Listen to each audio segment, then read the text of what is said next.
pada saat ini kami akan menjelaskan kejadian yang sedang viral di media sosial, yaitu beredarnya video penyiksaan yang dilakukan oleh oknum prajurit TNI. Sebelumnya saya jelaskan di sini bahwa Papua terdiri dari 28 kabupaten dan 1 kota.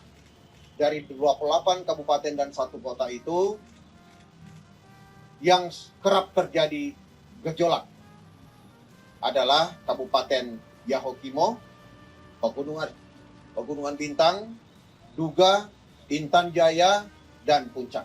Ada 5 kabupaten itu yang kerap menjadi sering terjadi penonjolan aksi kelompok kriminal bersenjata. Kami terus melakukan penanganan.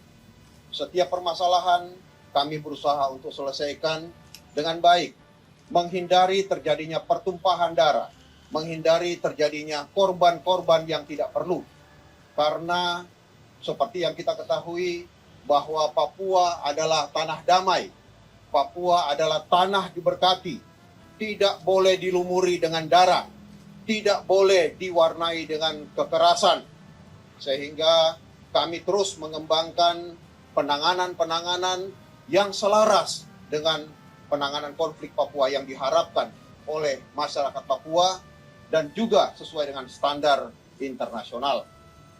Tetapi tantangan kita di sana tidak mudah karena masih ada kelompok bersenjata yang terus melakukan gangguan keamanan, yang terus melakukan penyerangan, walaupun pendekatan yang kami lakukan demi masyarakat, dan masyarakat menerima itu dengan baik, tetapi tetap saja mereka melakukan penyerangan, pembunuhan kepada TNI, Polri, warga sipil yang tidak tahu apa-apa juga mereka bunuh. Bahkan orang asli Papua sendiri pun mereka aniaya dan mereka bunuh. Dan pada tahun 2023, korban yang meninggal oleh aksi KKB sebanyak 61 orang. Terdiri dari TNI 26 orang, Polri 3 orang, masyarakat sipil 32 orang. Padahal masyarakat sipil ini datang ke Papua, ke pedalaman, atas permintaan dari masyarakat Papua sendiri untuk membangun rumah, membangun puskesmas, membangun sekolah, tetapi mereka bunuh. Fasilitas umum yang dibakar, sekolah ada 4 unit yang sudah dibakar. Padahal anak-anak di pedalaman membutuhkan sekolah. Tetapi sekarang sekolah-sekolah sudah dibakar, bahkan diduga guru diperkosa. Sehingga sekarang di pedalaman tidak ada lagi guru yang mau mengajar. Saat ini, prajurit TNI menjadi guru. Pos TNI menjadi tempat belajar anak-anak. Karena situasi seperti ini, siapapun tidak akan berani untuk datang ke pedalaman karena takut akan ancaman dari KKB yang terus mengancam akan membunuh mereka. Puskesmas dibakar, 1 unit dibakar, sehingga masyarakat berobatnya ke pos TNI dengan fasilitas yang sangat terbatas di daerah pedalaman. Pos-pos kami, prajurit-prajurit kami yang ada di sana, juga mereka menjadi tenaga kesehatan untuk memberikan pelayanan kesehatan kepada masyarakat. Rumah masyarakat dibakar, ada 18 unit. Pada tahun 2024, korban meninggal oleh aksi KKB sebanyak 7 orang. TNI 2 orang, Polri 3 orang, masyarakat sipil 2 orang. Fasilitas umum kantor pemerintahan dibakar sebanyak 7 unit. Ini yang menjadi tantangan kami dalam menangani setiap permasalahan di Papua. Kemarin viral video tentang aksi kekerasan yang dilakukan oleh oknum prajurit TNI. Kami sangat menyayangkan ini terjadi. Ini tidak boleh terjadi. Dalam upaya kami terus menyelesaikan permasalahan Papua dengan cara-cara yang benar, dengan pendekatan-pendekatan yang benar, ada prajurit yang melakukan ini. Ini sangat disayangkan dan ini melanggar hukum. TNI tidak pernah menerapkan prosedur kekerasan dalam pelaksanaan tugas. Yang kami tetapkan di situ adalah prosedur-prosedur pelaksanaan tugas untuk menciptakan hubungan baik dengan masyarakat, komunikasi yang baik dengan masyarakat, membangun kepercayaan yang semakin baik dengan masyarakat, melibatkan masyarakat dalam setiap aktivitas pembangunan di pedalaman. Bahkan pos-pos kami saat ini menjadi pasar bagi masyarakat di sekitar pos yang berladang.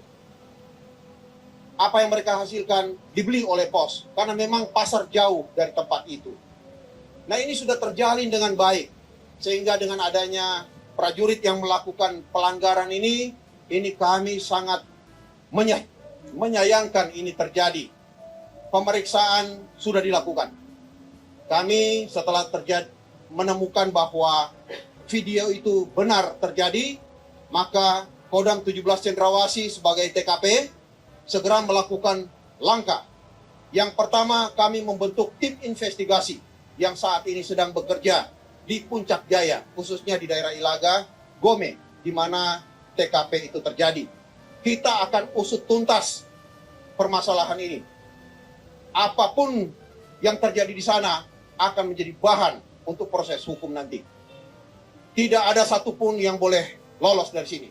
Semua yang terlibat akan dihukum sesuai dengan prosedur hukum yang berlaku. Kita sudah membuat permintaan bantuan pemeriksaan kepada Kodam 3 Siliwangi karena Batalion 300 sudah purna tugas, sudah tidak lagi di Papua. Kita membuat surat bantuan pemeriksaan dan saat ini Pomdam 3 Siliwangi sedang melakukan pemeriksaan kepada mereka-mereka yang diduga terlibat dalam tindakan kekerasan ini. Selanjutnya, TNI akan melakukan langkah-langkah ya, sesuai dengan kearifan lokal di sini. Ya, kita akan melakukan langkah-langkah untuk menyelesaikan semua permasalahan-permasalahan yang ada di tanah Papua. Saya sebagai Pangdam 17 Cendrawasih atas nama TNI Angkatan Darat mengakui bahwa perbuatan ini tidak dibenarkan. Perbuatan ini melanggar hukum. Perbuatan ini mencoreng nama baik TNI. Perbuatan ini mencoreng upaya-upaya penanganan konflik di Papua. Saya minta maaf kepada seluruh masyarakat Papua. Dan kami akan terus bekerja agar kejadian-kejadian seperti ini tidak terulang lagi di masa-masa mendatang. Kami akan meningkatkan terus pengawasan-pengawasan kepada satgas-satgas yang melaksanakan tugas di daerah Papua. Selanjutnya yang ketiga, ya, proses hukum akan kami dorong terus. Kompensasi kepada masyarakat Papua adalah keadilan yang harus mereka dapat. Kami akan memberikan keadilan yang seadil-adilnya kepada masyarakat Papua. Proses hukum bisa diakses oleh siapapun, oleh masyarakat umum. Silakan diakses, kami akan berikan aksesnya. Sekali lagi, saya minta maaf kepada seluruh masyarakat Papua atas kejadian ini, dan saya berjanji ke depan akan meningkatkan pengawasan sehingga kejadian-kejadian seperti ini tidak terulang lagi.